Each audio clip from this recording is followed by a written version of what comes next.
Hello and welcome to Elizabeth's Craft Room, and I have a question for you. How much designer paper do you have? And how often do you think, I like this side, oh but I like this side? So would you like a project where you get to see both sides? Even better, it makes a cute little gift bag, which is really good for giving during the holiday season, but it's also, you could do at any time of year. So that's what I'm going to do today. One sheet of designer paper, one pretty bag. Let's get started. So I'm going to be using the Merry Little Christmas designer paper, and how well you can see that, these are my measurements. So 12 inches by 9 inches and 12 by 1 for a paper handle.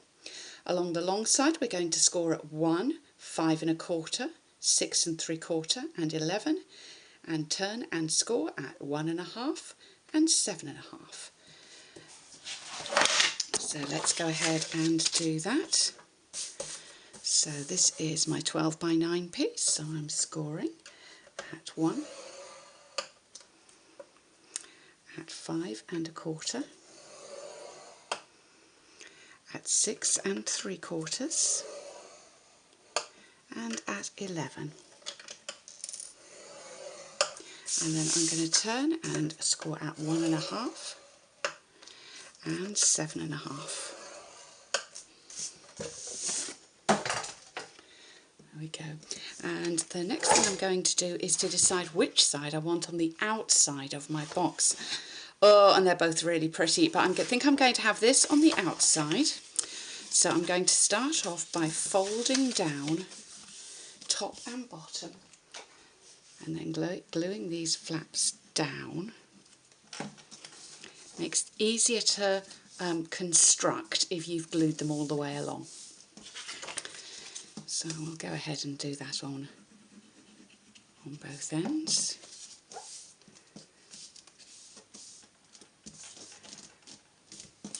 Okay. And taking my scissors, flip this over because it might be easier to see.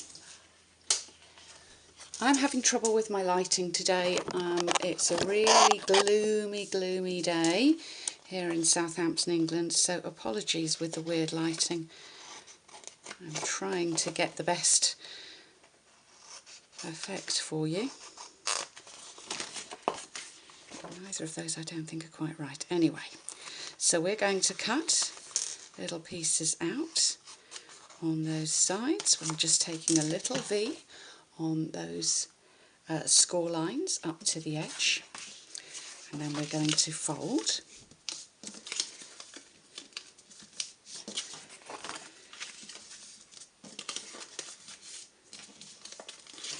And then reinforce those bottom score lines as well, which is the bottom of the bag. And as we put this together, you will see that this is the simplest and cutest bag ever. It's so nice to do.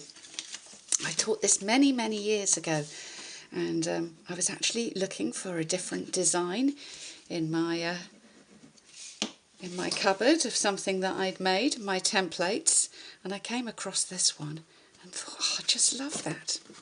So I'm putting my flaps on the outside of the back piece because I don't want to see the flaps on the inside. I want this to be a really cute, nice, neat little bag. And these pieces are going to go over the top. But before I stick them, I need to put my handle in. Now you've got a couple of options here. When I trimmed my my paper down to 9 inches wide, I also trimmed an inch piece off, and you could make your handle like so with the paper, which looks really pretty. If you want to put something more substantial in it, another option is to use this beautiful wired ribbon that is in the autumn winter catalogue. It's just called striped ribbon, but it's actually wired down the edges. And what that means is that you can get a nice sort of stiff finish to your handle. It's not going to collapse. If you're using regular ribbon, what you want to do is to cut a piece of cardstock the same colour and width as the ribbon and stick the ribbon over the top of the cardstock to sort of support the handle and make it look pretty. So as you can see, I'm using tear and tape to attach the ribbon, both sides, so I'll just pop that on. And you want about 12 inches. I'm just going to kind of eyeball how long I want this, but about 12 inches-ish, depending on how long you want your handle to be. I'll pop that on there. And then I'll go ahead and put my Tombow glue all over and down the sides of the ribbon. And we will stick that down. And you can see it makes a really nice, neat finish. It's really such a kind of attractive little gift bag. And as I say, with coming from just one sheet of double-sided designer series paper, you get to see both sides, because when we like both sides, we always hate. Okay, as you can tell, my phone went there. And so little hiatus, and we're back with the bag. The sides are all now beautifully adhered, and we're going to do the stamping for the front. So I'll bring in my grid paper and show you what we're doing there. Okay, so the stamp set we're going to use is Merry Little Labels. There are actually 2 stamp sets that go with the Everyday Label Punch, so you can choose one or the other or go for both, but I really liked this one because the For You special delivery, if you cut off or you don't stamp from the North Pole, the For or From, if you use marker to stamp and you don't use the holly and no peaking, you can use all year round. So not just for Christmas, you're going to like Merry Little Labels. But the one that we're stamping with today is super Christmassy and I love it. It's like a silhouette one. It's the Let It Snow. And I'm stamping this with the Archival Black ink. And you can see that's a beautiful crisp image there. And we're going to punch that out in a second, but I just want to show you a couple of things that you can do with this punch. So let's punch one out in black here, and with the colours it'll be easier to show you. So this is the first thing you can do. You can make a bigger border. Cute. And so all you're doing is layering one on top of the other. Now if you want, and we'll punch this one out now, if you want to, you can just lay your stamped portion across the top and make that bigger border. Or, now let's take another black piece.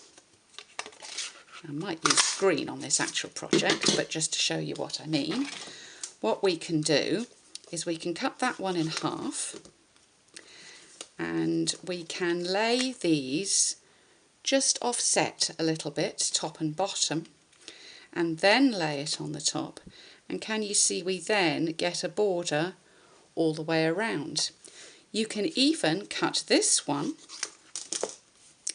so that they lay,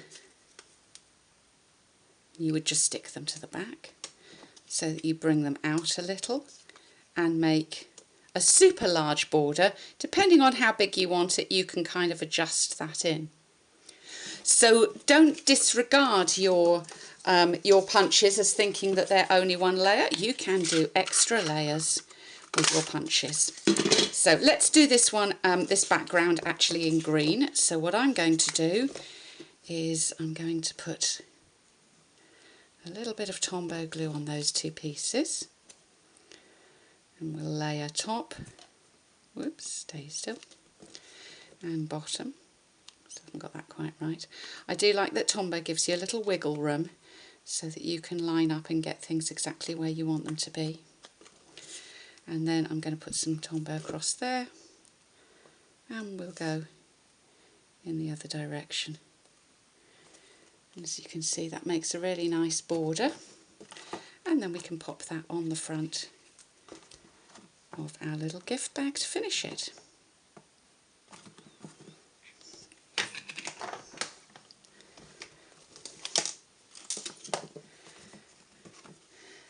So as you can see, these are super cute. You could use them for Christmas, but equally you could use them all year round. They are a really good project to do with a single sheet of designer series paper. And if you would like to see more of what I've created, there's a link just down below which will lead you to my blog, and lots of different projects over there to share with you. So thanks for visiting Elizabeth's Craft Room today, and I look forward to welcoming you back again soon.